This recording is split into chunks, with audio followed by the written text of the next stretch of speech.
away. I just went live. Hear that belch?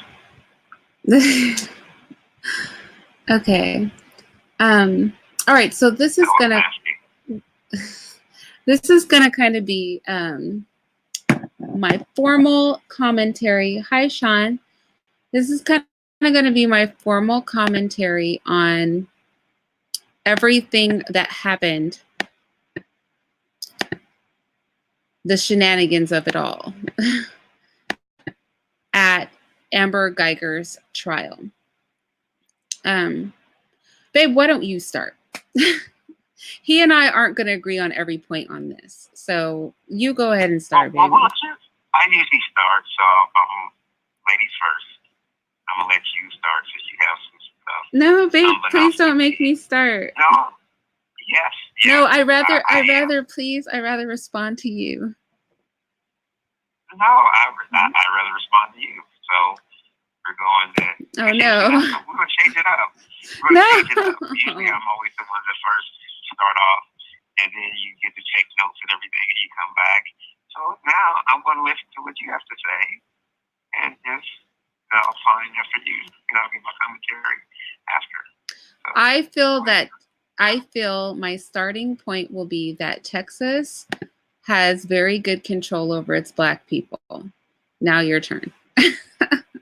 Texas is showing people why you don't really need to worry about Black people power. If you know how to manage them, then you'll be okay. Well, that was a loaded, opening statement. I think you need to really, explain, elaborate. No, that's all that I have to say. What do you mean by that? No, that's all that I have to say. That's literally, I have no way to elaborate that. They have good control over their Blacks. Statement like that, basically you're saying Texas has control over their Negroes, or they're showing everybody else how to do it. Wait, can they not see my screen? Wait a second. Hold on. I don't think they can see my screen. Y'all, I'm playing all these videos on my screen, and you guys cannot see it. Hold on. Let me try this again.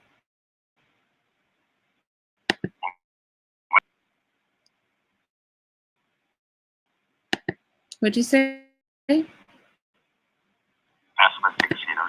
No, I know they can't because I'm looking at it.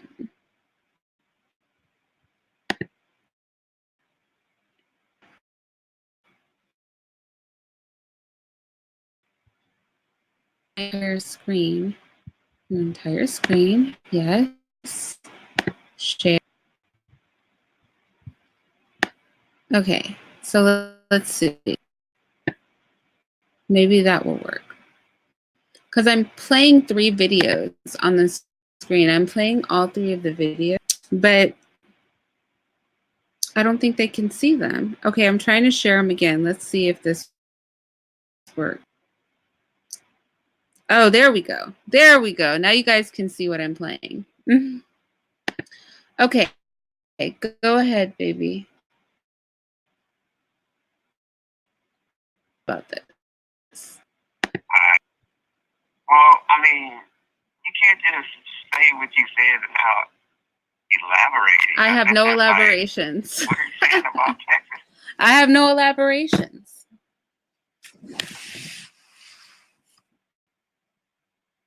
So, where are you pulling this statement from? Just based on the shenanigans that took place in the courtroom yesterday? Yes, I'm basing it on that. Mm-hmm. So the courtroom cooning question marks. I put a question mark. Right. I'm not saying that's what went down. But you kind of just did if you're saying that they have control. What do you feel? Excuse me? I said, but what? No, we're having a conversation. If you cannot answer my question, I'm saying, well, if you're saying Texas has control over their Negroes, then you agree that was coding, or was that kind of like a survival tactic? I don't even use that word title. I just put a question mark after the title you picked. So don't try to put the title on me, y'all. I did not come up with that title. He came up with that title, and I put a question mark after it. Yeah, I mean, that's it. You spelled it with a K, so that's fine. Well, I have YouTube will flag if I spell the word right. Got it. So what do I think? You want me to opine? I think it was despicable. I think that they showed too much affection toward this killer. I mean, and the brother, I don't know. I hate to say this because, I research and advocate for black males.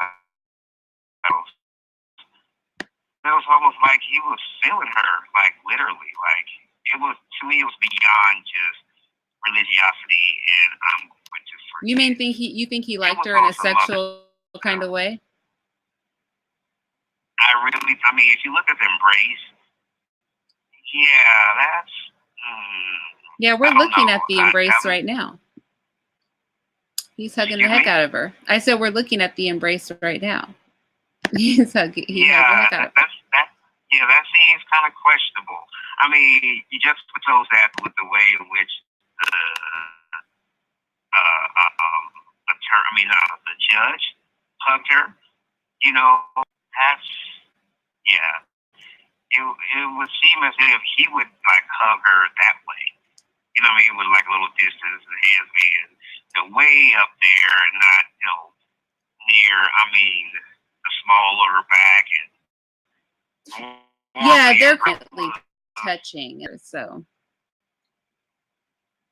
that was way too much. And again, the way in which he asked him. I don't like focusing on the brother though. Because I don't like focusing on the brother though. Like, he can forgive her if he wants to forgive her. That's just one part of. He can forgive her, but he didn't have to hug her ass. True. So those are totally two different things. True. Those are two different things. A lot of people forgive, and they forgive from like this, and like, listen, I forgive you, but I don't want to touch your ass. I mean, because I still have some, just because I forgive you doesn't mean that I don't necessarily have disdain for it. You know what I mean? Like, or for your actions. I'm like, okay, all right. I mean, if this is the religiosity, if this is the Christian thing to do, but you can still kind of, Whoa! Now back it up. Now, hold on. Hugging her was not the Christian thing to do. Okay, that was not. Don't put that on Christians. Okay, let's not do that. Well, I've been to several churches. Get up and hug your neighbor. I guess that's not a Christian thing to do. No, it's really not, honestly. And men shouldn't even. Men shouldn't even be hugging women. I've never been to a church where they told us to hug each other. Now, maybe go greet each other, but not hug on each other. I've never been to a church where we just walk around and start hugging each other. That is some different crap. I don't know about that. Maybe shake hands, maybe say hi. Maybe walk around and introduce yourself, but not just start hugging on each other. At most churches, I know, the men don't touch the women. Like, period. Well, that's how I am. I'm pretty much, but I've been to several churches, and they ask your, listening audience if they've been like, hey, not just shake your neighbor's hand, but people go around and hug each other. That makes me feel uncomfortable because I don't want to hug, anybody and their wife, and that's just not the business for me. So, but that's just one part of it. That's just one dynamic. I mean, so you had somebody trying to play Madam C.J. Walker doing her hair. What the hell was that about? I mean, I don't get that. She loves Why her. was she messing with? No, go ahead. She like little white Barbie dolls. and now she got a real life one and she can play with hair. I mean, what was that about? And again, I hate talking about our sisters too, but I'm like, what the hell was that?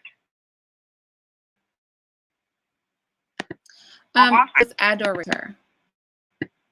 She loves her. And also, I think earlier I said she was doing it for 30 or 40 seconds. She literally did this for 20 seconds. I had to search really long to find a full video of from start to finish of her rubbing her hair.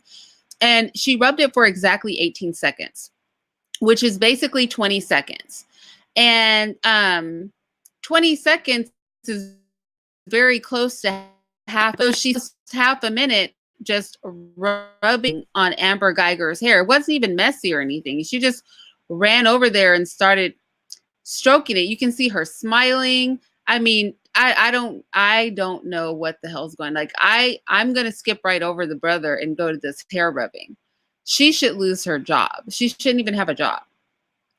That hair rubbing situation was really deep to me. That was, she's doing a lot right now. We all can see her doing it. She did the most possible rubbing. I don't co-sign that at all. I think, quite frankly, she worships her. Well, she so loves if her. You think of worship, then that's some lesbianism. Then. Yeah, she might. I mean, gayness, worship. It was worship. I don't know where the worship, but it's for her and loves her. And I don't think stroking her hair was a Christian thing to do either. Well, I think that's a stretch. So why? I mean, she's essentially a bailiff, right? She's a police officer in the court, right? And so I understand they've been there for some time throughout the case and everything, and maybe there could have been some crazy type of rapport / relationship that developed. Oh, whoa, babe. Deanie said she was motioned to. And you know what? Hold on, Deanie. Don't make me back this up. What was she motioned to? Let's see. Don't tell me to judge. Wait, no. Yes. I'm telling you. That goes back to my original statement, Deanie. Thank you. That goes back to my original statement. Texas has control over their Negroes. Okay? Texas is showing us how this thing is done. When you have Black people, you don't need to worry about putting them in positions of power. You don't need to worry about Black people. All you need to know is how to control these fools. She is not telling a lie. Deanie is not telling a lie. Deanie said she was motioned to. And sure enough, if you guys watch, let me start the video over. Watch this dude right here with the big bald spot. Watch his hands. Deanie, you are observant. Watch his hands. Watch him. But I feel like, oh wait, how come it just skipped right over it? Hold on. Okay, here we go. Hopefully it'll play in real time. We might have to wait till the second second stream. So yeah, the second time it loops over. Okay.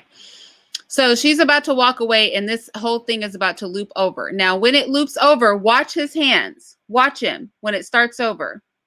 Look at his finger. He points at Amber Geiger. Deanie, you have eyes of a hawk. He motions, he points at Amber Geiger, but I don't know if all that meant like pet her and comfort her. I don't know. But truth, he did point at her. That's true.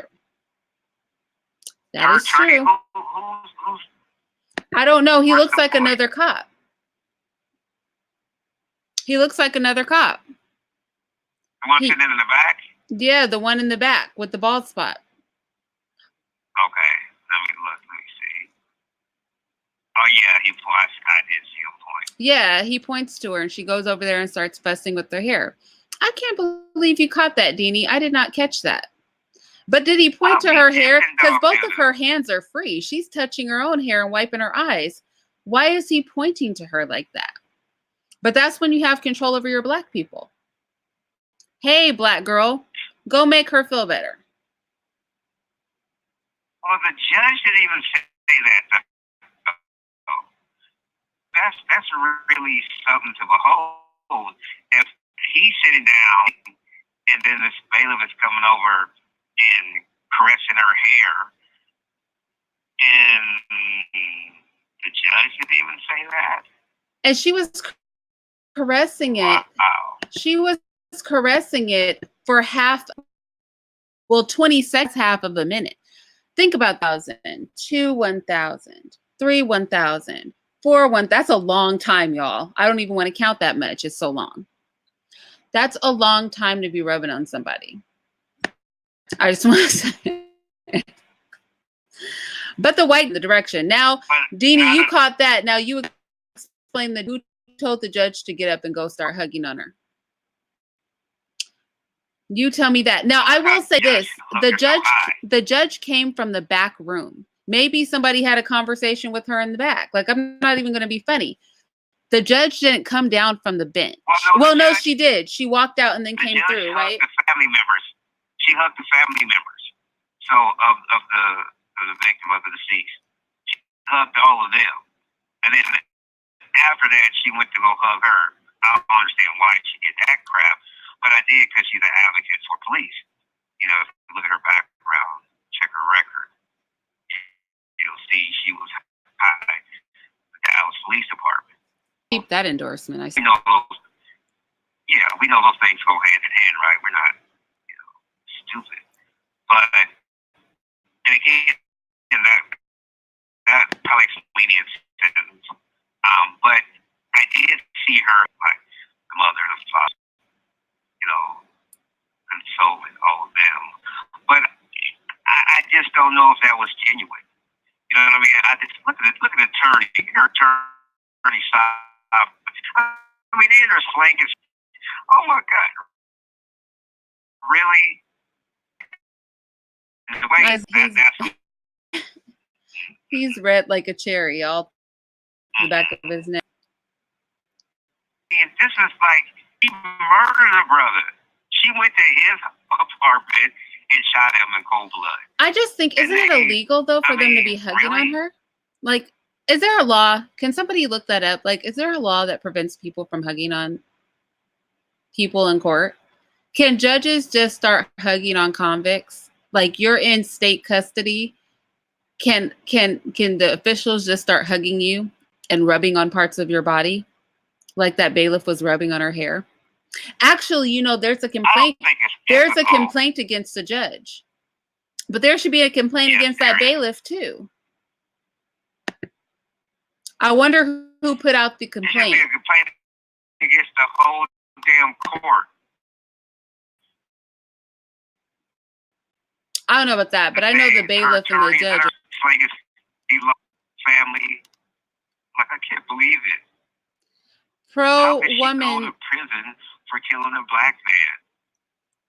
Pro-woman said, Tariq said they were told to do this to get a settlement from the city. I don't know. I mean, Tariq, doesn't he have a white woman living in his house?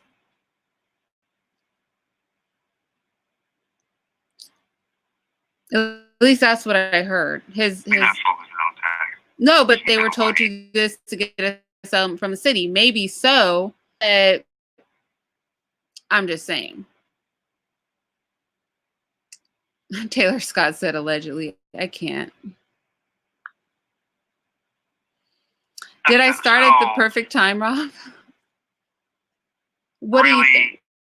So this is all about money. So they get the settlement.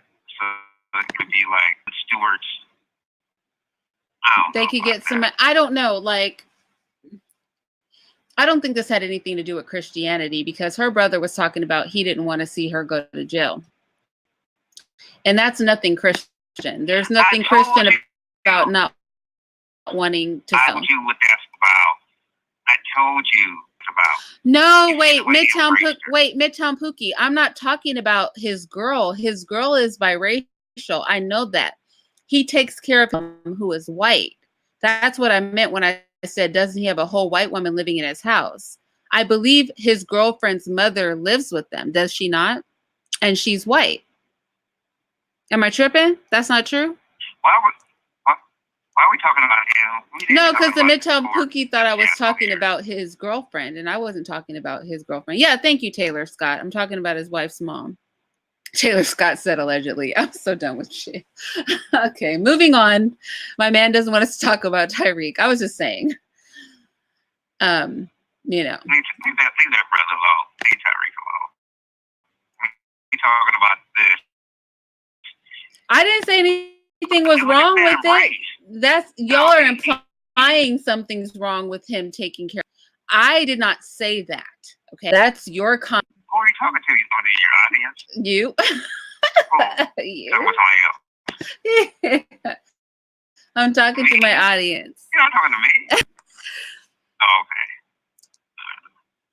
Oh, QT1 said church and state separation is the reason for the suit. The Freedom from Religion Foundation filed an ethics complaint against Judge Kemp. Really? This is why they filed a complaint against this woman, because they don't like Christian stuff? I can't. I would have filed a complaint on her because why are you hugging an inmate? Why is an officer of the court engaging in physical contact with somebody who is a ward of the state? That would have been my lawsuit.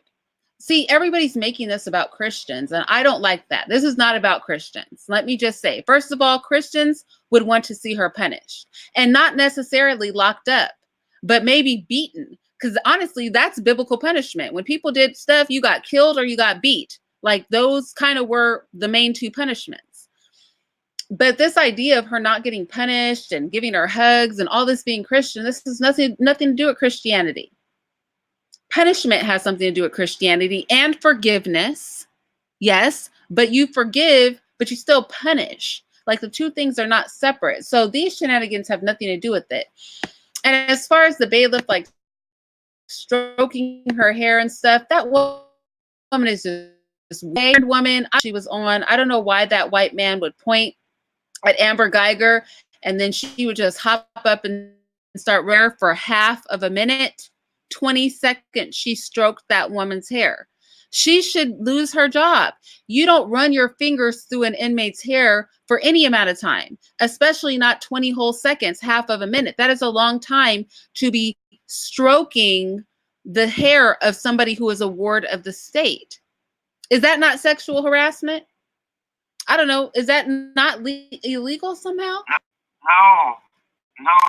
She's going to get bailiff for the year.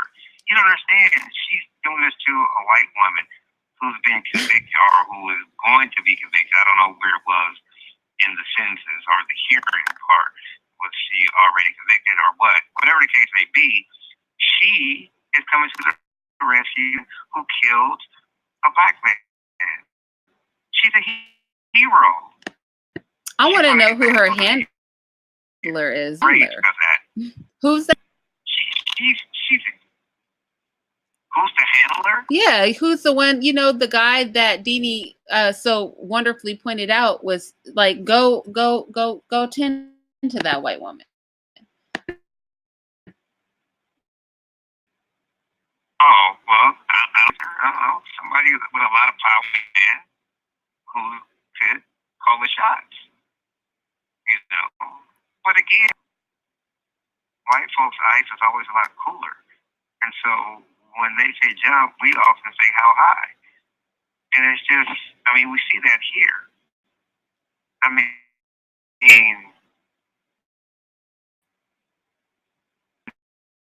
you and I were talking about this yesterday, of course not on air. I was like, did somebody come up there with a brush and some Murray like OJ? You know, let me brush you. No. Nobody did that. Michael Vick? No. His brother just got convicted 45 years for shooting police. Did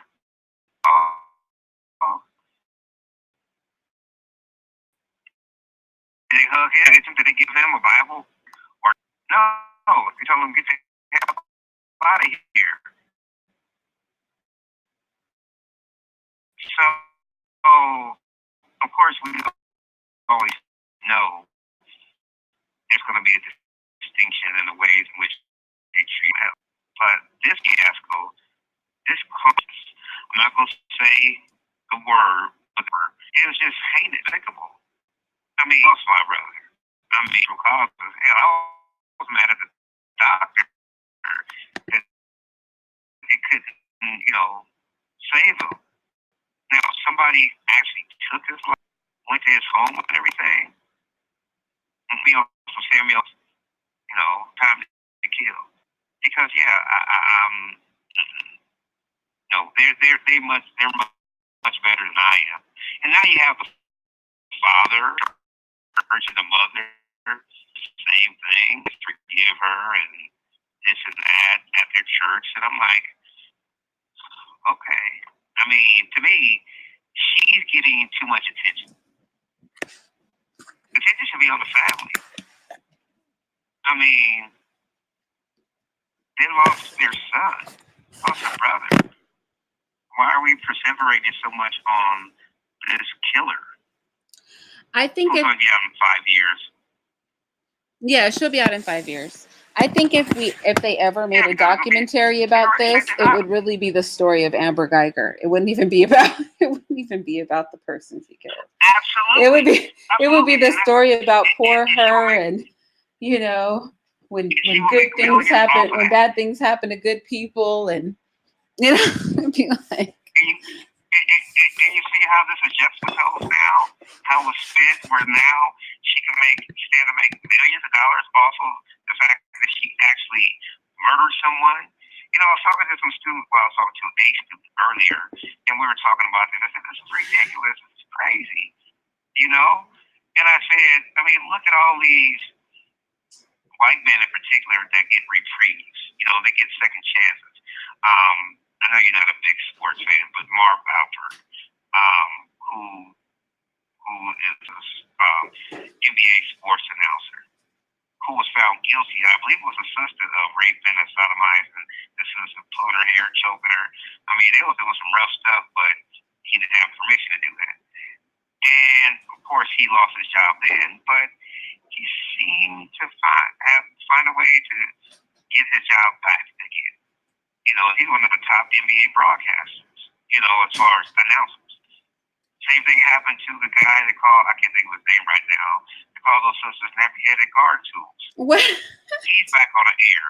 Well, he called them nappy-headed hoes, right? But he's back on the air, And I'm like, so every time they do something like this, they resurface, and with this Me Too movement, I mean, a lot of those guys haven't resurfaced, from that. But Marv Alpert's situation was before the Me Too era, because now, in this era of political correctness, there's no coming back for that. I don't think anyone's going to be forgiven for that. Of course, you see these memes all around social media, Facebook, with a picture of R. Kelly, asking people, so y'all forgiving people now? I mean, so I think it's just certain people who are going to be forgiven, and of course people, less melanated people are obviously going to be granted, a reprieve. And in this country, people always say, yeah, you should always be able to get a second chance. But I don't think that's necessarily true, depending on who the person is. In this case right here, he's already gotten a second and third chance. I mean, there's, like you said, they're setting it up to be, a Lifetime show or some type of docudrama where now she, like I said, good thing happen to bad people or something or other. It's going to be titled Amber Geiger. They won't even remember who she killed's name. No, because that's not important. And all we keep talking about is her. And you notice I don't mention her name. I mean, the brother's name is Botham or something like that. I mean, he's the one that... You don't know his name, babe? Babe. I mean, his name is... I might mispronounce his name. But that's his name. Wow. First and last name. His last name is Gene. Botham Gene. Wow. I'm done. So, anyway, I mean, I don't have time. I mean, I knew the situation. I'm surprised she even got any time, to be frank with you. The the fact that she, was found guilty, I mean, it's wow. I mean, I believe the first police officer that was ever found guilty was Messerly, with the Oscar Grant situation that happened back in the Bay Area. So, and they said that was manslaughter. So in all these cases, it seemed to be a similar theme, like lesser sentences for the most part, or like manslaughter. I mean, just some type of reduced sentence. But I don't think it was the case with that brother who, that was a Muslim brother too. I forget, Minnesota or something, that shot that white woman. I don't know how many years he got. I'm pretty sure it's more than just in jail with white woman. How much? I'm pretty sure he didn't get, a hug, or I'm pretty sure he didn't get a Quran, once he was sentenced or anything like that. I'm pretty sure that his attorney wasn't, slinging snot like hers was, and the courtroom was, a soap opera like this was. What bothers me is the other element of this conversation that's coming out, which has to do with ADOS. And the thing is, on one hand, I hear people saying, well, they're not ADOS. You know what I mean? And these non-ADOS people love whites, or they're not ADOS, so what can be expected? Well, they're not ADOS, so they don't represent us. But if they're not ADOS and they don't represent us, why do we care what happened with this case? Because technically she didn't kill a black man, because a lot of people only consider black to be ADOS. She didn't kill a black man. She killed a man of Caribbean descent or something like that? Yeah. Well, I just disagree with that. I mean, because you're right. You can't have it both ways. You can't say, okay, well, this is a bifurcation because it's not ADOS, right? But this is a black man. So I have a more of a, Pan-African ideology when it comes to this. A black person, right? That's why I say, a black South African, a black, because, you have white South African. You have to be very specific. And so when these people are trying to make the distinction and say, oh, well, they feel this way because they're not really, we have some folks that were born and bred in the great US of A, and we know. So how does that explain the judge then? How does that explain the bailiff? Are we sure the judge is ADOS? I want somebody to be for sure about that. You know what I mean? So I'm kidding. Well, we don't know, right? I'm pretty sure. We don't know who the bailiff is. I'm pretty sure the bailiff. Nobody knew Botham Jean wasn't until his mom and dad started talking with deep old accents. Yeah, but to me, that's silly for us to kind of have this fight and bifurcation among identity politics to prove some type of fake point when we're going to catch hell regardless. Listen, I had this conversation with one of my students from Africa, I forget the country, and he was like, yeah, I mean, he admitted it, first when I came here, I had some trepidation about, the black folks here, about, them, being a certain way, like the stigma and the stereotypes, right? But he's like, because he's part of the BSU, and he was like, that doesn't really matter, because if I get stopped by police or anything like that, they're going to see me as black, period. And so that's I mean, to me, that's a false narrative.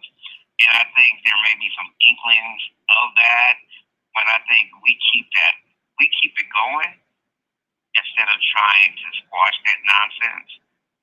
And because again, if you're a black person, you're a black person, and you're going to be viewed as non-human. I mean, that's just reality.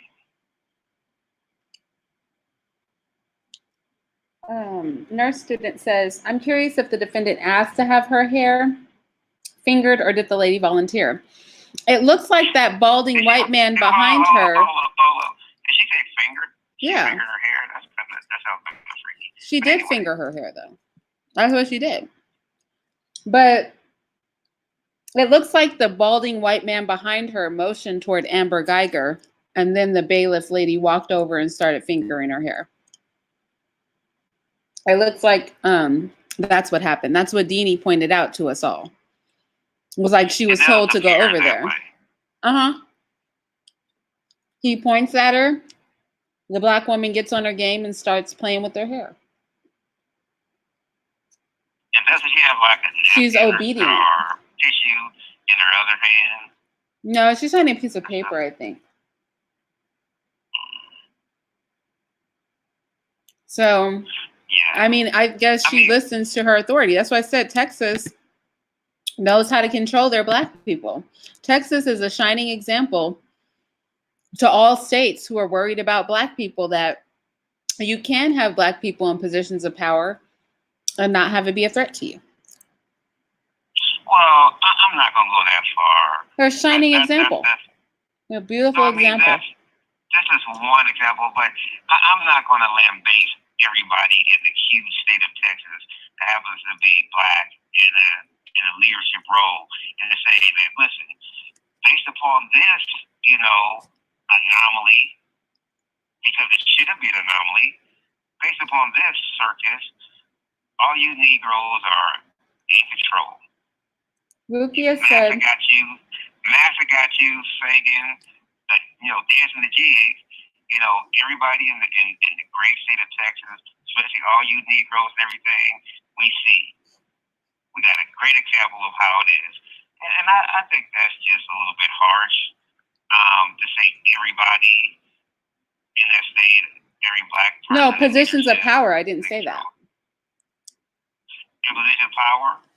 Positions of power. Think about it. They had the black officer there petitioning for Amber Geiger. They had the black judge giving her little sentences, giving her hugs and Bibles.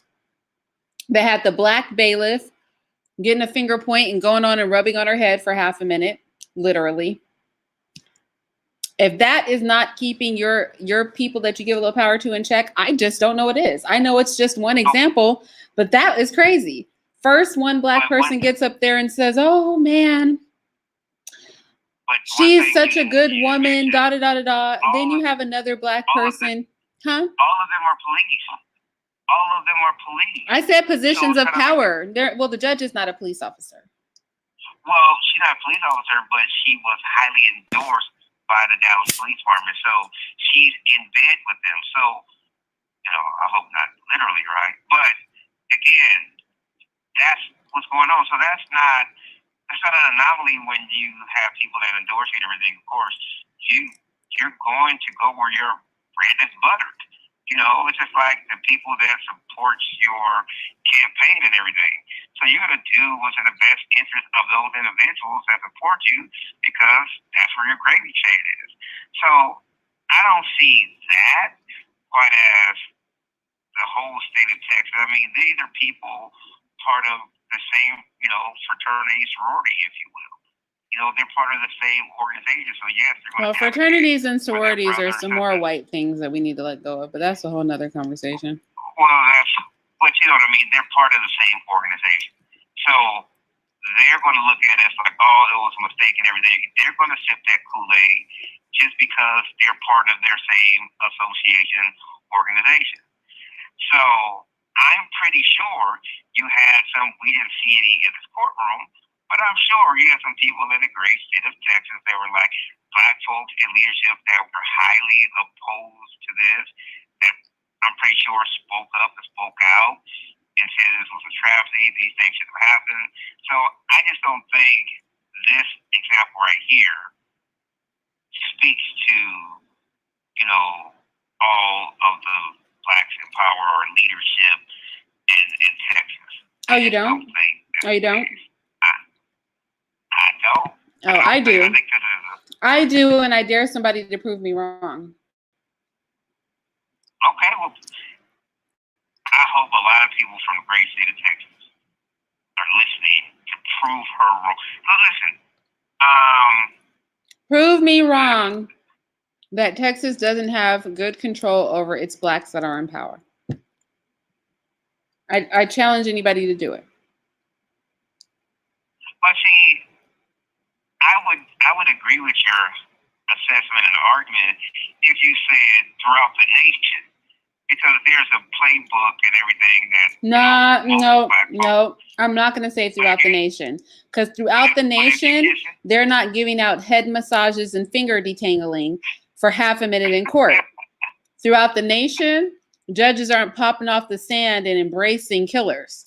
Throughout the nation, you don't have people talking about, we don't want her to be punished for killing my brother.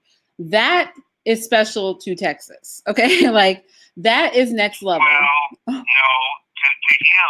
that was part of his Christian beliefs. No, don't bring Christianity into this, because forgiving her. That's what they were saying. Forgiving her is very Christian. Saying you don't want her to be punished is not very Christian. Okay, the Lord chastens who he loves. We punish. Punishment is part of Christianity. Punishment is a huge part of Christianity. Everybody knows that. How many people have accused Christians of fear-mongering with hell?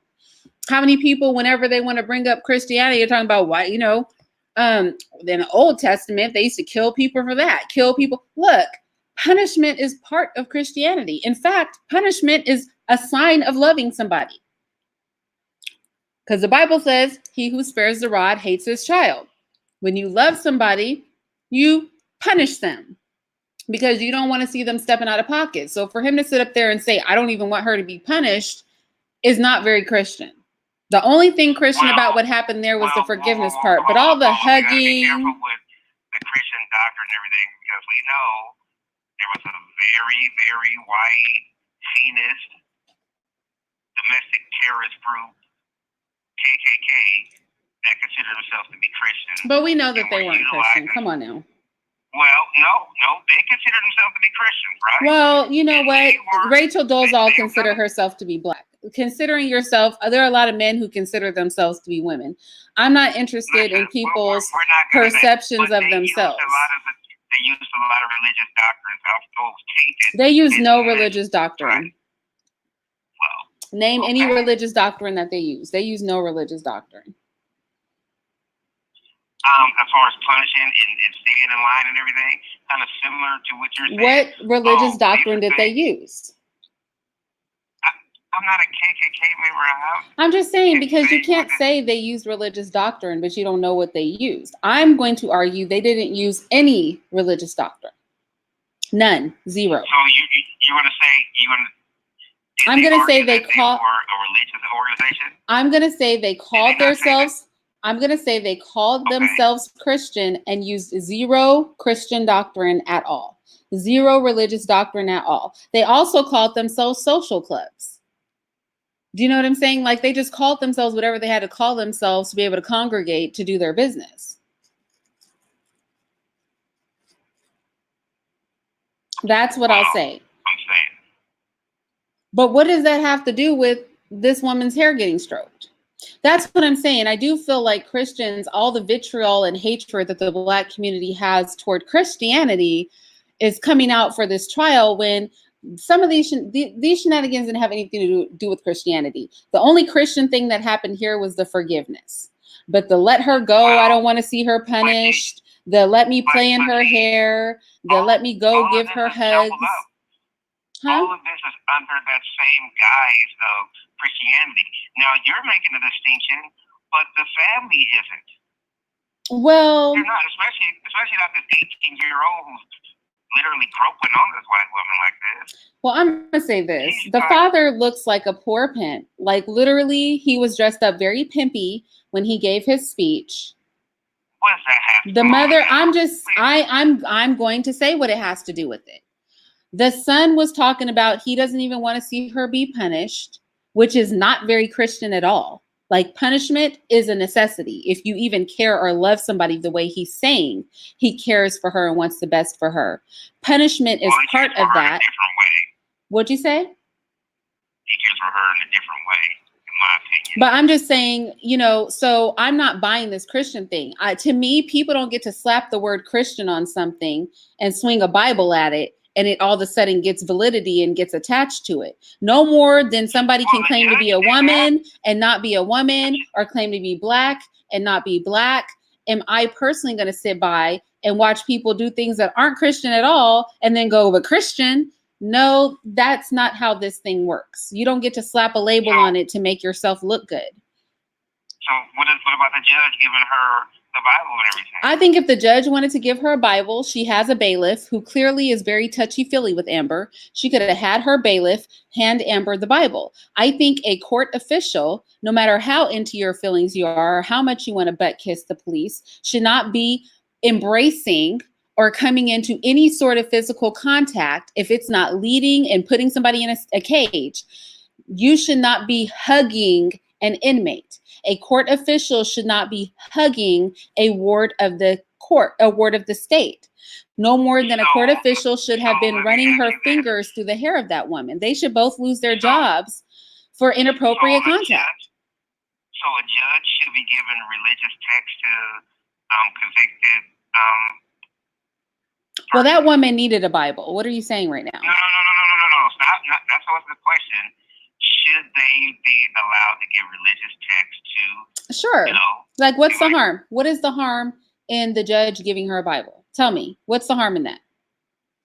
So the harm is, I'm surprised that you're more concerned that she handed her a Bible than you are that she literally put her hands on this woman and started hugging her. It's the whole thing for me, because again, I wouldn't want anybody giving anyone any religious text. I don't think that's their place to be doing that. I think that's the lesser of the two. I just don't care what book she gave her, me personally. I mean, they're literally in jail. They let religious people come in jail and give whole sermons and do counseling and things. Different. It's not different. It's all the same. No, she's a judge. She's not up there to prophesize religiosity. She's not there to give her any religious text. She's there to preside over this case. But honestly, I care less about her handing her a Bible than her physically touching this woman for an extended period of time. Than her getting up, walking over and hugging a prisoner. That is way more inappropriate. I don't see why everybody cares about the Christian aspect of it. No. I'm not. You see, you're perseverating on the Christian aspect. I'm saying you're doing that on the Christian aspect. No. I'm not bifurcating the act. I'm saying they're part and parcel. They're both wrong. That's what I'm saying. Giving somebody religious text and coming and hugging them and everything, that's wrong. That's not her. Yeah, I don't know. I don't care that she gave her a Bible. I mean, I really don't see, if she didn't want the Bible, she didn't have to take it with her. Like, giving her a Bible is not doing anything. Getting up and putting your hands all over her, that's a whole nother story, though. Like, at that point, like, I can give you anything I want. I could sit a book on your desk. I could do whatever I want. That has nothing to do with if you choose to take it. I'm in no, like, I don't have to come in contact with you. You never have to read it. But getting up and physically, like we're watching her embrace somebody and whisper in her ear, that is a problem to me. Why are you embracing her? Why are you all whispering into her ear and hair? Like, that is an issue. Well, I think the acts and the sum of the acts were all egregious. It is not to take pot shots at Christianity or anything like that. I just think it wasn't a place for the judge to do any of that. It wasn't a place for the bailiff to, comb through her hair with her fingers or anything like that. And I don't think it was a place, I don't think the judge should allow this 18-year-old to hug her. He could have forgave her. I'm like, okay, well, no, I don't think. I mean, so she set the precedent, right, allowing these things to happen in court just because she was being, lenient and, again, trying to support her base. And these actions were all because of that. And it's sad. But then I'm going to go back to your original statement. Even with all these things, as egregious as they were and are, I still can't say, look at this and say, okay, well, this is a microcosm of how Black folks in leadership are, and I think the term used, leadership or power, are being run in the state of Texas. You don't have to worry about them. They will be, they'll play nice to massa. They're not going to do anything that else that's, to rocks the boat. And I just don't think that's true. And I hope people prove you wrong. Yeah, I would like somebody to prove me wrong, but I don't think they can. Because this level of shenanigans was not going on without Texas having good and excellent control over the people who have Black skin that they put in power. Like, all that was not going on. Now, I'm not going to get on this. She shouldn't have given her a Bible bandwagon. Pro-woman said, correct, the judge was out of place, totally out of place. She should be disbarred, voted off the bench. Somebody else said that the judge should not have physical contact with the inmate, but she can. Religious counsel should only come by request of the inmate. Cassandra said that. I mean, I'm going to say this. That woman needed a Bible. I'm not mad at the Bible. I don't care that she gave her a book, but I am mad at all this touching, like all this flipping. I mean, to rub your fingers through somebody's hair for 20 seconds, which is basically half of a minute, is insane. That is a long time to be rubbing your fingers through somebody's hair and playing in their hair for half of a minute. That is like, you don't need to have a job. You clearly don't belong in a courtroom. You clearly have an issue. You're going to get us sued. If you're just running around life rubbing your hands all over inmates, we're going to get sued on your behalf. So you're going to have to lose your position. And for the judge, same thing. No. There's a little going on with that, sister, right there. You should know this as a Black woman. White women, in particular, always want to touch sister's hair. Oh, okay, especially if you're rocking in some different style, whether it's braids or it's just so pretty.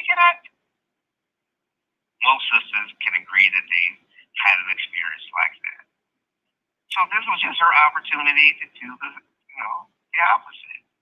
I think she was adoring her. I agree. Pro-woman said, that's your Christian bias showing through. And I will admit that. I think the woman needed a Bible. I have no problem with her getting a Bible. But that's the problem. I have no problem with... You can't bias a courtroom with religiosity. Honestly, if she gave her a Quran, I wouldn't have been whining either. I would have simply said, what does that have to do with you going up and whispering in her ear and hugging on her? That would have been my problem. I said religious text. I mean, what if the person was agnostic or atheist? So what? How does it hurt them to get a Bible? Don't take it. Do you know what I'm saying? Leave it at the desk. Nobody's injured by getting a religious text, right? Nobody can be hurt there. You can have your bailiff sit it on the table, and who cares? They don't have to take it. But what I do have a problem with is the judge walking up, putting both of her hands on this woman on her back, pulling her close to her, muzzling her face in her hair, whispering through her hair into her ear. That is a bigger issue to me than her getting a book. Like, what I need to know is why. I don't care what she was saying. You don't put your hands on somebody's back, put your face in their hair, and start whispering to them in a courtroom. A judge should not be doing that. She was reading scriptures or not to her? I don't care what she was saying. I don't care what she was saying. She should not have walked up to her, touched her, and put her face in her hair and been whispering in her ear. That was highly inappropriate. So I don't care about this. So for me, well, we'll have to agree to disagree there. But for me, I don't care about the forgiveness. Like, fine, forgive. That is correct. And I feel I'm in a position to say that because I have had somebody try to kill me and I did forgive them. So the forgiving part doesn't bother me. I don't think anybody who's never been in a position to forgive someone who has murdered somebody in your family or who has tried to kill you is really in a position to talk about if forgiveness should be given or not. I think that is reserved for those of us who know what that is like. But what I will say is all of the physical contact is a bad look for the Black community. I will say that all the physical contact was highly inappropriate for a courtroom, and the bailiff shouldn't have a job, and the judge shouldn't have a job. You do not run your fingers through somebody's hair. I don't care what kind of shenanigans you're up to or who pointed you in her direction. You do not fill up on an inmate for half a minute straight. You do not walk up to an inmate when you're an officer of the court and put your hands on their back and nuzzle your face in their hair and start whispering things in their ear. That is inappropriate. And nor do you allow family members to come in contact with the accuser. I mean, I actually agree with that because you know what? How did she know that he didn't give that whole speech just so he would be allowed to get close to her to harm her or something? I totally agree. I totally agree. Truth. Yep. So the whole thing was set up. I mean, it was just bad. It was just egregious. But I just think all of it was wrong. The Bible, religious sex, whichever it was, I don't agree with that because that's not her place. To me, if she wanted to do that, then like you said, she has a bailiff do it or have somebody sent into her cell or something like that. But on that grand stage like that, you're doing that. And again, if you haven't had a record, which I'm pretty sure she hasn't, of doing that consistently in these types of things where, listen, I'm going to give, I don't know what your religion is, but I'm going to give you this. If there hasn't been any consistency in that, I still think it's wrong to do it, period. Wait. But it's just not a good look. Wait, Psychopatheist, what are you talking about? You hate that she did what the Bible told her to do, but have no issues with the tool that told her to do it? What are you talking about? The Bible doesn't tell us to go up hugging on people and whispering in their ear. The Bible doesn't tell us to stroke people's hair. The Bible says nothing about that. That has nothing to do with the Bible. But these acts were, no. I know where that first comes from. These acts that she feels is part of the forgiveness, right? Well, I don't think the judge was trying to get her to forgive her. The judge was just saying she needed God, but that has nothing to do with her touching her. Do you know what I'm saying? Like, what the heck does that have to do with anything? And then also, quite frankly, even on the forgiveness front, the Bible says, don't do your alms to be seen of men, to be glorified by men. So this whole song and dance and being out and giving speeches and having press conferences at the church and I don't want you to go to jail and can I go over and give her a hug and all that kind of stuff is anti-Christian. Even if you want it to be selfless like that, you don't do that so that the whole world can pat you on the back. Do you know what I'm saying? I know, that's right. That is literally what the Bible says. So that's why I'm not buying this Christian crap. I think like people are buying it because they want to buy it because people don't like Christians. How many people do that say they are Christian though? I mean, there's a lot of people. How many men wear dresses that say they are women? No, babe, how many men wear dresses that say they are women? Somebody claiming something doesn't make it true, okay? I'm not part of that because I claim it, it's true committee.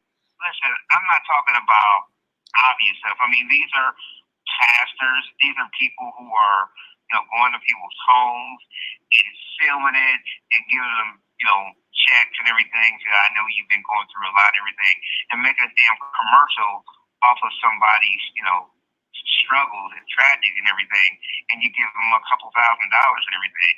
Why is that not done in private, like you're saying, according to the religious text? I mean, who does that type of stuff? Well, there's a lot of people that do these type of things for self-aggrandizement, right? To do it and say, look, I did this. To look to say, I was the person that, felt this way and felt remorseful and empathetic and all these things. But again, like you're saying, these things are not supposed to be done so that the whole world sees. If you're doing them really altruistically, they should be done in a way where nobody really knows that you actually did them. I mean, the fact of the matter is that they get done. And so, regardless if you did it or not, or you were responsible for it. Wait, whoa, Midtown Pookie. There's not a lot of men who wear dresses that are Christians. That's not true. That's legitimately not even the truth. Do you know what I'm saying? Just like there aren't a lot of men who wear dresses that are women. Do you know what I'm saying? Just like Rachel Dolezal's not really black. It's really funny how people can understand that if you dress a dog up in a police uniform, it's not a police officer. How people can understand that if a man puts on a dress, he's not a woman. It's funny how people can understand that Rachel Dolezal, for all the self-tanner and curly hair that she made herself have, wasn't black. But you cannot comprehend the concept that simply because somebody opens up their mouth and claims to be Christian, that they are Christian. Like, come on. It's if I say I'm the president of the United States, does that make me the president? No. But I think because people dislike Christians, then they like to act like common sense no longer matters. If I'm sitting here and I am clearly stating and I'm saying it is not biblical to not want that woman to be punished. That young man sitting up there and saying, I don't want her to go to jail. I don't want anything to happen to her. I want the best for you. Well, if you want the best for her, you want her to be punished so she can learn a lesson. You want there to be some chastisement. That is biblical. The Bible literally said, who God chastens, he loves. He chastens those that he loves. The Bible literally says, spare the rod. He who spares the rod hates his child. The Bible literally has verse after verse after verse of punishment, right? And justice. So that is nothing Christian about sitting on a stand saying you don't want a woman to go to jail. And in the same breath saying you want the best for her. Sometimes the best for a person is to get a consequence. That's what Christians are taught. So I'm not in denial. I just know my Bible, like just straight up. And so when I hear somebody say I did it because I'm Christian, and then their actions are adverse to scripture, then you didn't do that because you're Christian. That's not truth. The Bible does not tell us, yes, to fine, but we're not to forgive and make a flippant spectacle of it. When Christians do good things, like forgive somebody that killed your brother, you don't make a pony show out of it. You don't make it a spectacle. You don't hold a press conference in a church.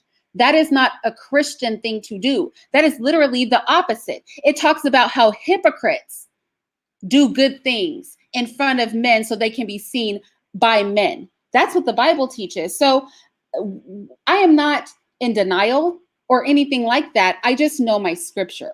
And so perhaps because I've actually read my Bible, I don't think that just somebody opening up their mouth and saying I did it because God said it is sufficient for me to go, oh, stuff.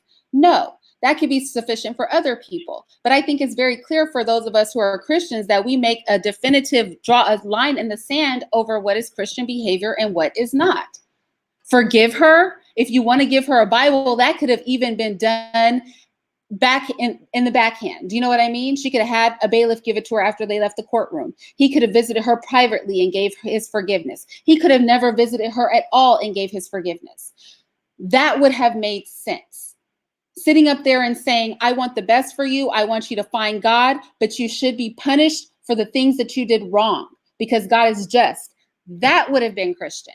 But as far as making this whole song and dance and all this inappropriate stuff that these Black people did about Christianity, I'm not with it. Like, I'm not going to co-sign that because it's literally has nothing to do with being Christian. Well, the thing that you have to understand is that in these times, in this world, in this PC world, everybody has their own truth. You've heard that, and you hate that term, right? But everyone, if they said they're Christian, well, they're Christian. And who are you, Irene, to tell them that they're not Christian? I mean, so that's what you're going to run up against. So everything you said, I don't discount that. I believe all of that. I'm as much of a person to say they're not Christian as they are to say they are Christian. Like, their word is no better than mine. And that's the game that you're going to run into. It's like, well, who are you to tell me? I mean, you're judging me and everything.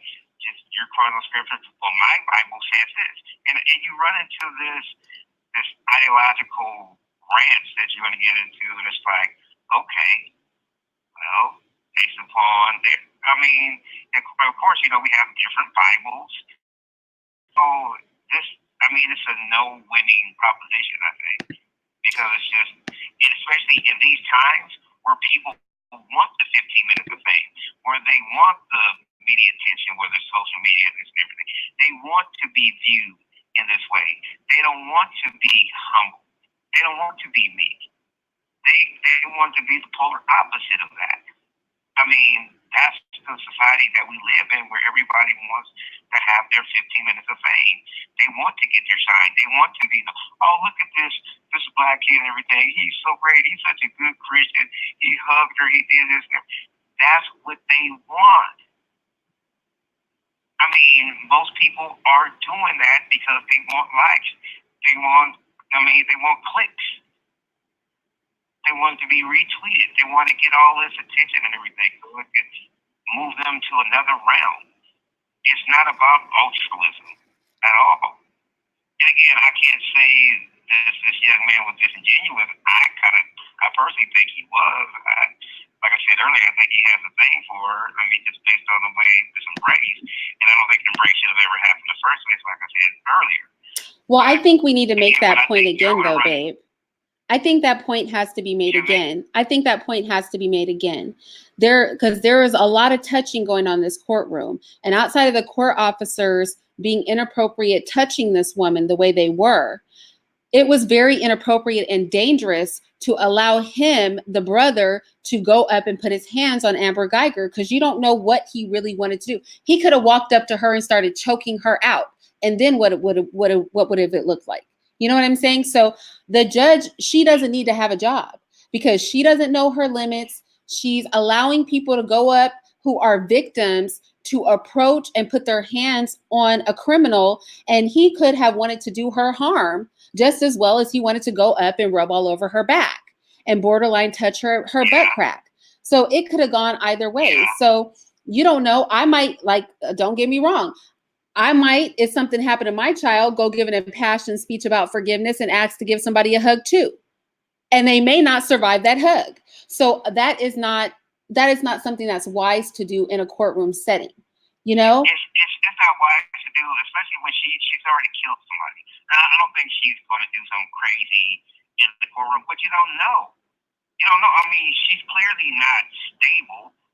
You know what I mean? I don't want to give her that label because sometimes that is analogous with innocence, right? Like she just said no. Because I think her act was very deliberate. But the fact that she did that, hell, I wouldn't want my son to even embrace it. I mean, just for trepidation. She's already done something.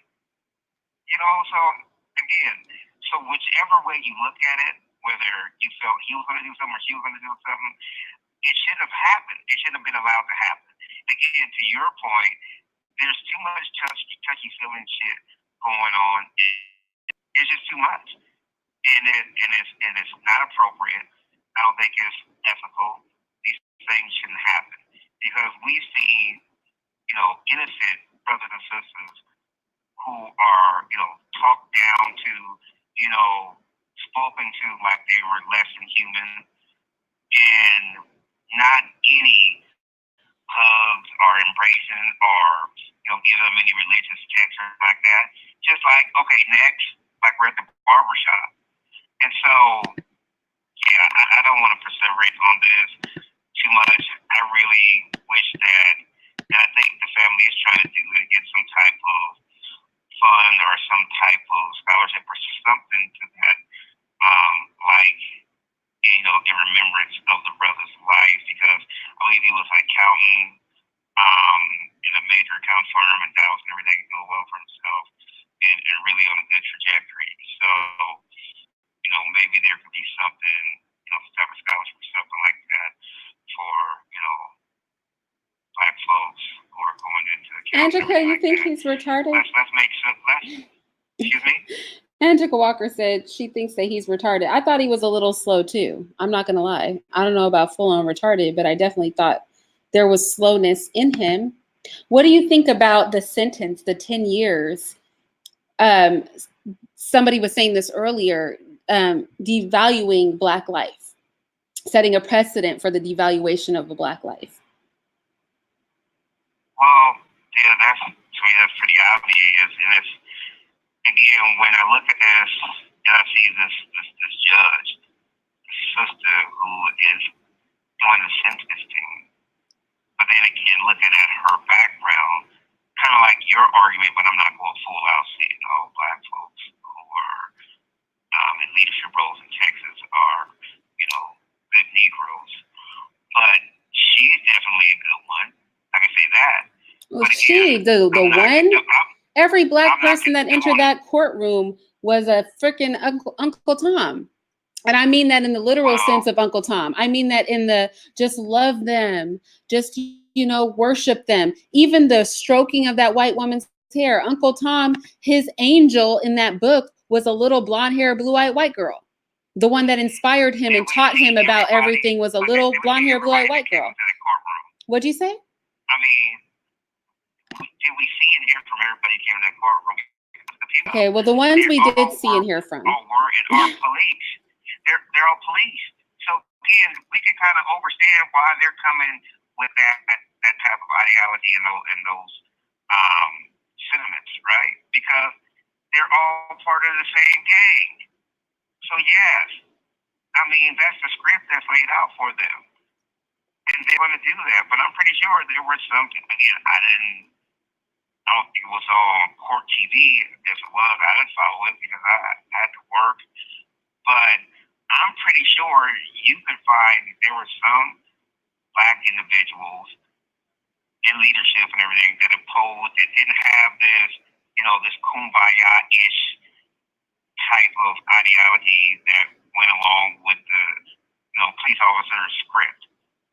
I'm sure there were some people who had opposition to that. I'm just certain of it. Well, I don't know. I don't know where these individuals were, but I do know that all the Black people that showed their face in the courtroom today, they collectively painted a narrative that was disgusting and made me wanted to vomit in my mouth, just from start to finish. Just, oh my goodness. Like when I saw a full-length video, because it was so hard, because all the videos of her touching her hair are like super short, like 5-6 seconds long. When I finally saw the full-length video of her just stroking this woman's hair for dear life for half a minute, I was like enraged. I was like, what is going on? And then you add to that a Black person on the stand trying to petition for this woman as if she did not deliberately just murder somebody. And then you add to that the judge coming down and embracing her and not just giving her a hug, but nestling her face in that woman's hair and whispering in her ear. And then you add to that the boy talking about he doesn't want her to get in trouble. He doesn't want her to go to jail. Can he give her a hug? Like that was like insult upon foolery, upon ridiculousness, upon like these people are the ideal Black people right here. This is literally the character Uncle Tom manifest in 2019. That character where you love them, where no matter what they do, you coddle them, where you draw your inspiration from the oppressor, where you sit there and you petition for them and you don't want harm. And you like, literally, these are the Black people that white people feel are good Blacks. And outside, like I said, outside of the forgiveness, because I don't have a problem with forgiving, and outside of all that, the rest of this, I have a huge problem with. I have a huge problem with it because the rest of it was ridiculous.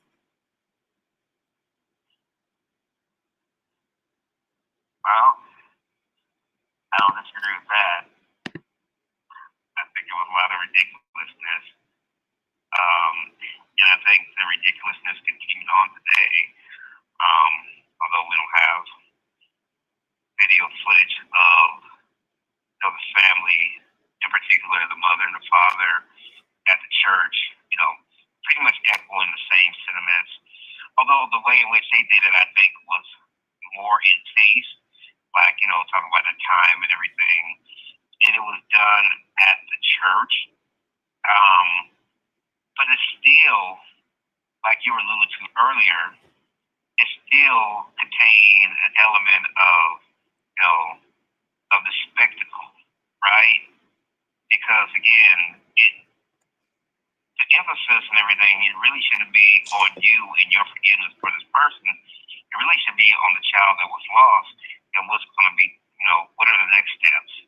You know, what's the healing process and everything for you, and how do you turn this tragedy into something that's going to be positive, you know, for others if that's what you're trying to do. So, yeah, it's unfortunate, especially when those who are making this bifurcation between ADOS and all that stuff. That's crazy. And but your point as well taken, you can't have it both ways because before you knew that, you weren't saying anything like that. You know what I mean? Yeah. Because the fact of the matter is, he's black or he was black, and that's the tie that binds. So, I mean, if they were being honest with themselves, they would say, "Oh, you know, why should that matter now?" And the answer to that question is, it really shouldn't. You know, and if we're going to keep making these fabrications among ourselves, then we're always going to be, you know, at a disadvantage. You know, because these other folks, they fall in line. You know, they consider themselves to be white, period. You know. Yeah, I don't like have those subtle distinctions. I don't like the ADOS. I don't. That's a whole nother.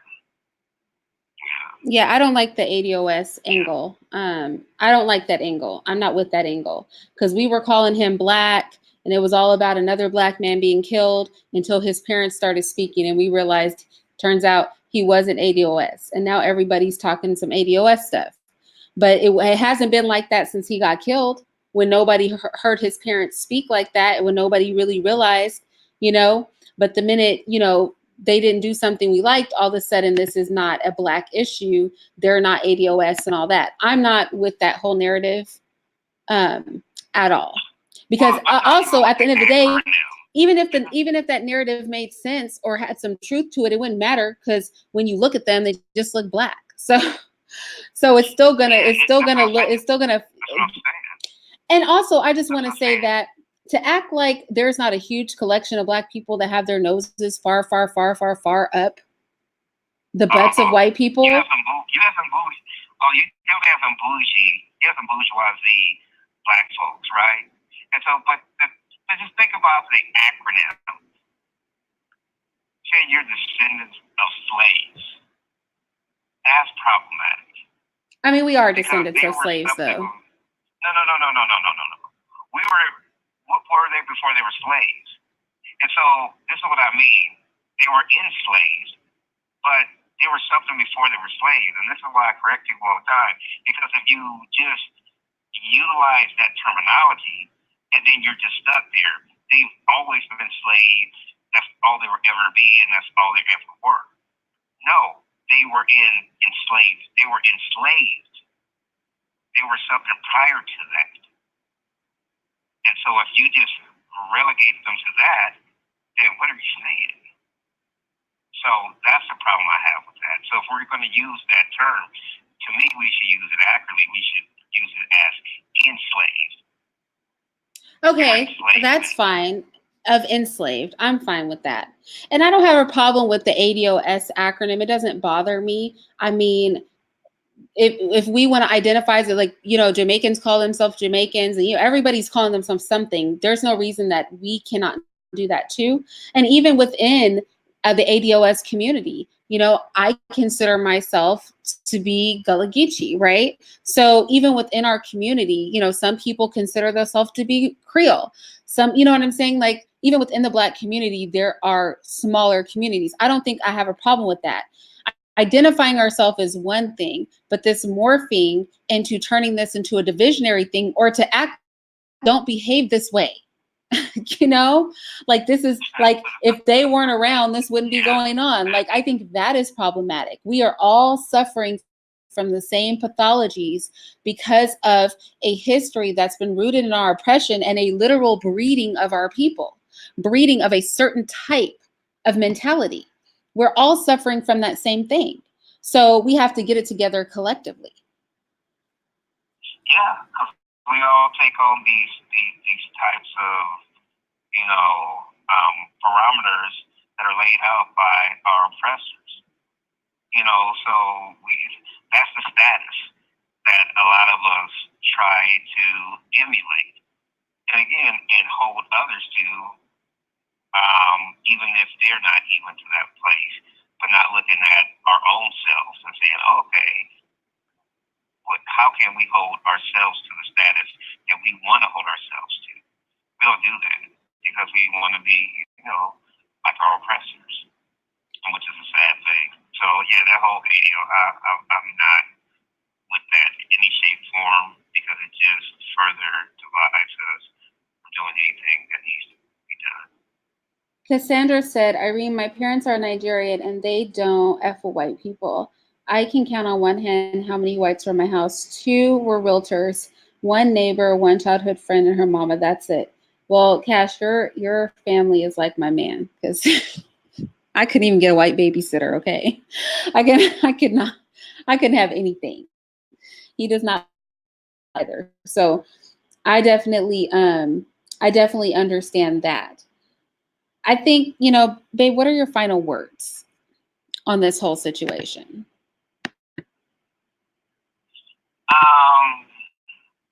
Well, I just kind of hope we could, kind of leave this circus courtroom kind of like where it is / was. Hopefully that this family could kind of do some of the things you articulated and kind of do those things in a clandestine way. If you're going to do these things, being forgiving and those are, what they feel is Christian and everything, but doing it in a way that I feel is accurate in the way you said it, not just because you're my lady, but that's just the way I do things. I'm not a Christian per se, but I don't think you do things just for self gratification, self glory, and everything like that. You do it because it's the right thing to do, and that means you do it in a certain way. And so I hope that they don't get. I hope they don't become apologize. They have, especially the young brother. Even though I have issues with him too, I hope he no longer within our community.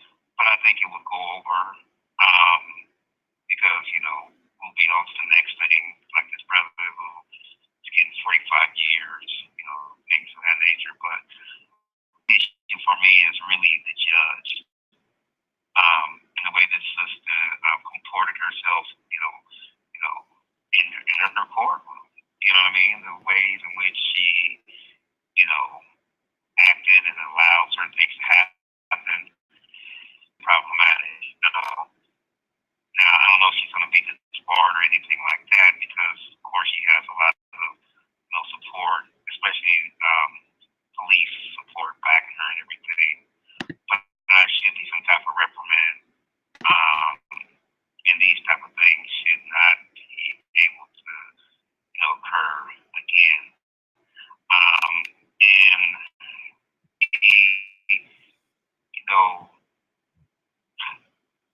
if she is going to conduct herself like this, is there going to be some consistency? You know what I mean? So when we have the inverse, you know what I mean? When you have a situation, for example, if a person is accused of, killing a white person like that, is it going to be that same sentiment there? So those type of things. So I would be less critical. I say less critical if there was some consistency. You know what I mean? If she's done this route, and the reason why I say that because she did go and hug the family members, And I think that was appropriate for her to do the family member, and maybe that's not appropriate. Maybe she shouldn't have just touched anyone. But I think the reason why she hugged the family members because she wanted to make it okay for her to hug, this white murderer, right? And so, yeah, this is a mess. I just hope for the family that they can find some resolve and able to move forward and do what they're going to do with their younger son and just to move forward. And I hope for us, with the Black community, we have a right to be critical of things like this, but we should, be critical of these things, but find a way to see how we can become more resilient and become more unified instead of more separated. And so, again, it's fine for us to be critical and pass judgment and everything. And I think she should be punished as well. But I just hate when these things further, bifurcate us from each other.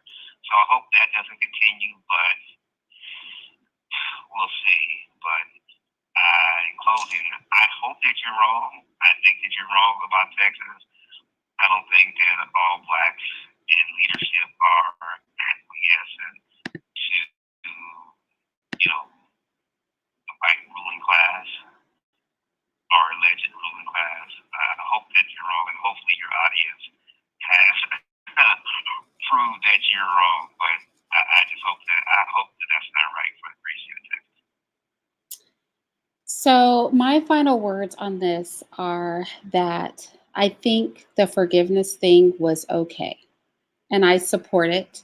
And I know how difficult, like I literally know how difficult it is. Maybe I know better than this man's brother, right? Because nothing happened to him except for he lost a loved one. I've actually had something happen to me where I had to be in surgery for 7 hours and somebody did try to take my life.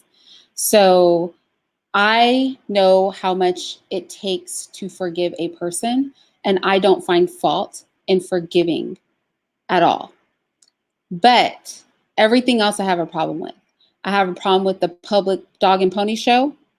I have a problem with everybody doing all this bravado, for the cameras. I have a problem with holding a press conference in a church to further double down on the foolery. I have a problem with this bailiff and her half a minute of rubbing her hands all over this woman's hair. I have a problem with the judge getting up and placing her arms on this woman and nestling her face in her hair and whispering in her ear. Like all of that is highly inappropriate. I have a problem with the sentence. You know what I mean? Like he's a whole entire person. I have a problem with that this has all been made about the woman who murdered him, whereas, he is getting lost in the shadows. Botham is getting lost in the shadows of this thing. And everything is becoming about everybody but the person who lost their life. Everything is becoming about everybody but the real victim in the situation, which is the young man who is dead. Everything's becoming about the brother. Everything's becoming about the parents who want to be, internet famous. Everything's becoming about this judge who can't keep her hands to herself. Everything's becoming about this weird bailiff who just wants to touch and pet on this white woman. Everything is becoming about everything else than what matters, which is that a person was killed here and justice was not properly served, right? And this is all getting lost in all the other stuff. Now it's about Christianity. Now it's about ADOS. Now it's about, the judge. Now it's about Amber. And the last thing I want to say is that the white woman might be the most powerful person on this planet. And I think that is what we are witnessing here. The white woman might be the most powerful woman on this planet. And somebody mentioned in the chat, because I have a video called The White Woman is God. And the whole point of that video was a white woman speaks and we just all are, oh my gosh, this is our savior. Like, this is, you know what I mean? The best thing that happens is sliced bread. Like, and we see this here too. this sort of idolatry and sort of worship of this woman, to the point where nobody can even stay focused on the fact that she needs to receive a punishment. Whether you want the best for her or not, the best is to let her be punished so she gets her mind right, so that if she were ever to get out of jail, she does not perpetrate this kind of behavior against somebody else. Getting off with a slap on the wrist and having everybody Black pop up in her defense is problematic. This is a bad look for our community on the whole. And let me tell you, these white people are eating this stuff up. They are eating it up. They will not stop playing the footage. They will not stop talking about it. They think it is so sweet. And to double down on it, they don't even gotten 10 years. And I will not be surprised if the slap in the face to everybody in the situation that was rubbing and hugging all over her is going to be that this woman is an appeal because she doesn't really feel she should have to do any time. Watch it happen. Watch petty 5 years, because that's really what it is. She got sentenced to 10. She might do 4. She might do 5 for an appeal. But you have to add in the fact that she's going to resurface. She's going to get a job again. That's how they move. So she'll do her 4 to 5 years and everything, but she'll be a police again in a different state, or maybe in the same state in a different city. Okay, wait a second. Wait a second. Aunt Jams, let's be clear. Even atheist Black people aren't doing crap, okay? This is not about Christian Black people and Christianity stopping Black people from doing anything. This is about Black people don't do anything, period. Okay? Period. We're not about exacting any sort of punishment or limitations, period. We've never been about it. We're very forgiving, and I love that about us. I love our humanity. But what we don't know how to do is balance that humanity the way you would with a child. You love your child, you forgive your child, but you reprimand and correct that child too. Love comes with a fist a lot of times. And the problem with Black people is not Christianity. The problem with Black people is we don't have a fist that we're willing to lay down on anything. Nothing white. We'll slam a fist all up on some Black people. And that's something else I don't like about this situation. I don't like how this situation, one white woman killing a Black man, has turned into Black people fighting amongst themselves. Like, where do they do that at? Tell me where. Tell me where she kills one of us and we fight amongst ourselves. That is insane to me. I am disgusted. We have all the vitriol, hate, and energy for each other. This white woman killed one of us. Why are we mad at each other? This wasn't done at our hands. But think about that. We all need to marinate on that fact. She kills one of us, and it turns into chaos among us in the Black community. We don't even know how to direct our energy right. That is a problem.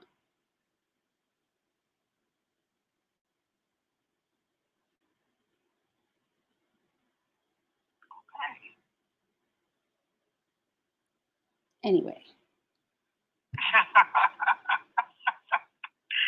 Oh my goodness. Yeah, definitely your passionate bias is coming out. No, you literally don't think that's a problem? That we're all fighting amongst each other when this white woman is the person who actually murdered somebody? No, I agree wholeheartedly. I mean, I think we lose sight when we get caught up in, these nuances and everything. So like I said earlier, even though I think that it was highly inappropriate for her to have a Bible, for her to let the gentleman hug his murderer, all those things that she allowed happen in her courtroom, and things that she participated in herself, are egregious. Like, what's wrong? But I think what we do and what we have done, even in this conversation, take certain pieces out that we think that are more egregious than others, and I think they're all, the total of the sum, they're all egregious. And so I don't think we just take one without the other. I think they're all bad. And so it lends to this. But you're right. The thing that we're not focused on the most is the fact that this white woman is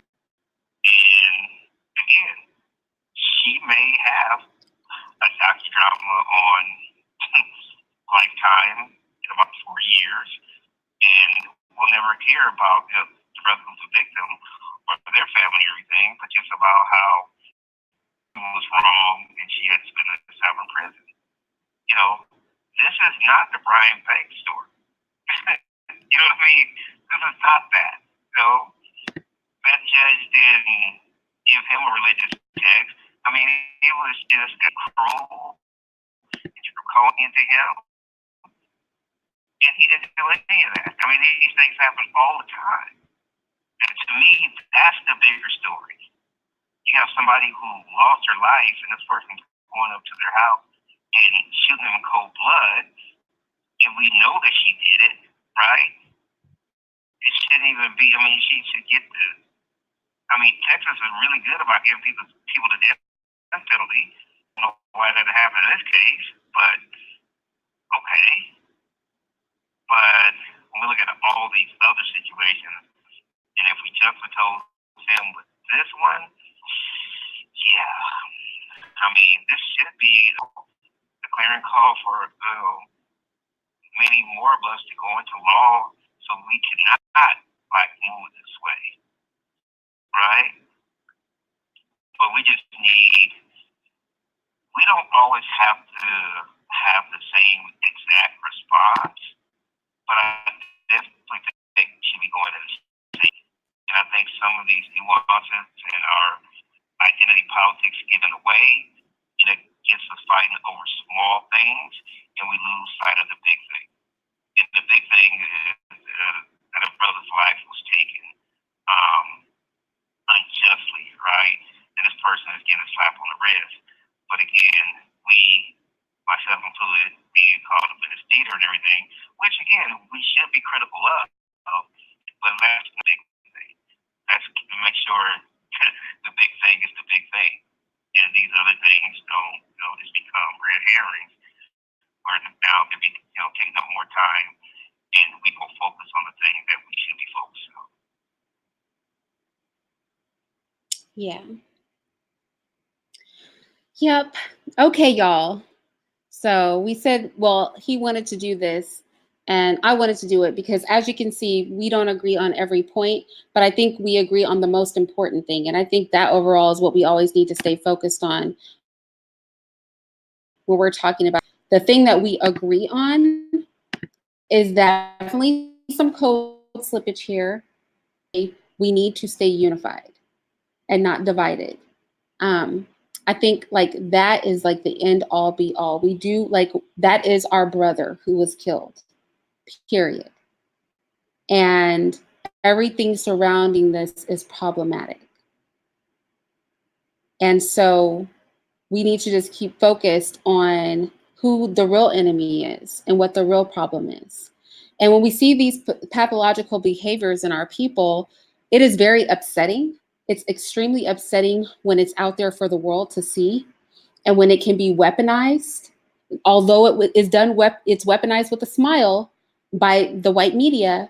That is like, that can get under our skin. And I understand like the rage people feel behind that, but we cannot turn on each other. That's what we can't do.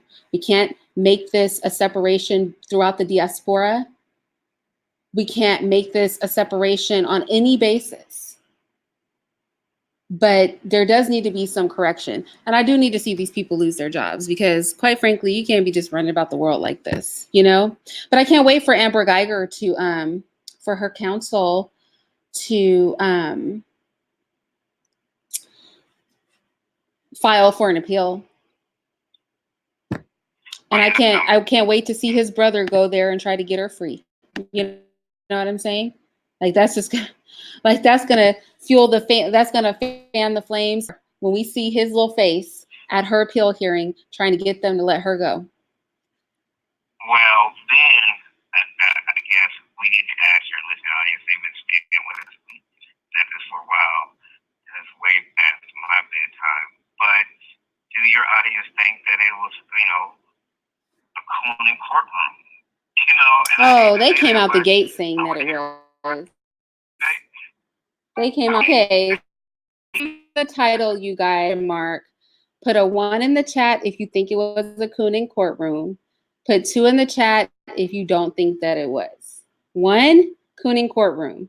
2, you don't think it was. Because that was the question that was posed in the title of this video. Was it courtroom cooning? You know, I don't use that word. This is all his fault, you guys. I didn't pick that title. Didn't have anything to do with me. Love Girl gave a bunch of ones. Really? 1 to the 10th power from Love Girl, paranormal gangsta. I already knew you thought that because you were saying that all through the chat. I think Pro Woman is a mess. Pro Woman did a bunch of ones, dots, and exclamation points.